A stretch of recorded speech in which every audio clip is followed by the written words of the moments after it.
Special Army Special Forces Green Beret who trained with the IDF, Derek Anderson, and a veteran of Israel's Special Operations Counterterrorist Unit, Aaron Cohen. Gentlemen, thank you for coming in. Aaron, so Hamas is accepting the framework of this ceasefire. Israel says no, not yet. They're going into Rafah. What do you make of this scenario? I think it's all premature, Trace. I think that everybody pulled the trigger quickly, but Israel never agreed to anything. I think what you're seeing right now is the continuation of that sir lachatz, in Hebrew we say that pressure cooker campaign, which forced the remnants, the last 5-6 battalions of Hamas, into the corner of Gaza, which is Rafah. That's exactly what Israel wanted to do, and that's how you kill terrorists. And so now what we're seeing is Israel saying enough is enough.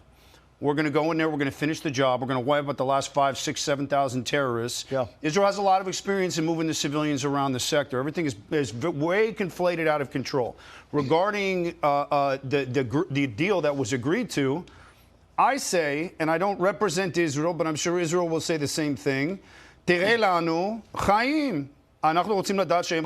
Give us proof of life. Yeah. Show us the hostages are alive, and then we can talk about making a deal. No mention of the hostages, no mention of who's alive. Now they're talking about, well, you get some bodies if they're dead. So Israel's kind of fed up. Or Derek Anderson, give us the hostages. Let's see the hostages. Let's release the hostages, and maybe you surrender. And then there's a ceasefire talk. What do you think? Yeah, I mean, right now, if Hamas was truly interested in having any sort of ceasefire, they'd be coming to the table with the hostages, right? They'd be coming with over the 100 hostages that they still have. They wouldn't have been rocketing Israel this past weekend.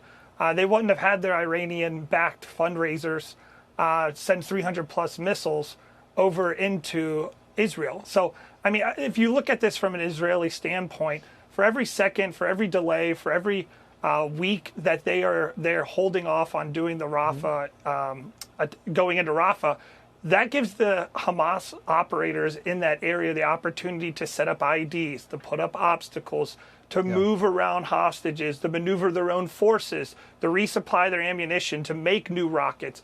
All that is time. So Israel has an interest in moving quickly on this, and I think Hamas was really just using a ploy to try to buy some time for themselves. Yeah, a lot of people have shared that view. Meantime, they're going into Rafah. The Biden administration decided to withhold weapons and ammunition from Israel. Kind of a bizarre move. The Wall Street Journal writes the following here, Aaron. The U.S. should be putting pressure on Hamas to surrender and release the hostages. The more Hamas thinks it might be saved by U.S. pressure on Israel, the less likely Hamas is to agree to a ceasefire. That's a recipe for extending the war for several more weeks or longer.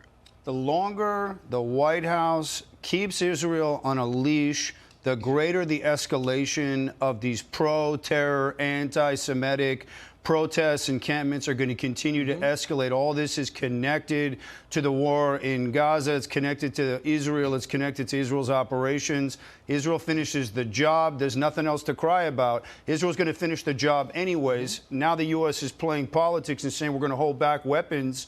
Okay, it's going to take Israel longer, which means the Biden administration is going to have more protests, more incitement, more anti-Semitism, and more and 200-plus college campuses. And once, by the way, once school shuts down for the summer, where do you think those protests are going to move, Trace? They're going to move into the cities. They're going to go to the streets. That's right. By the way, half these people aren't even students, and so law enforcement is being crushed right now. It's time to let Israel finish the job. And your guest is right, always with the Green Berets. This is about time. These guys are setting up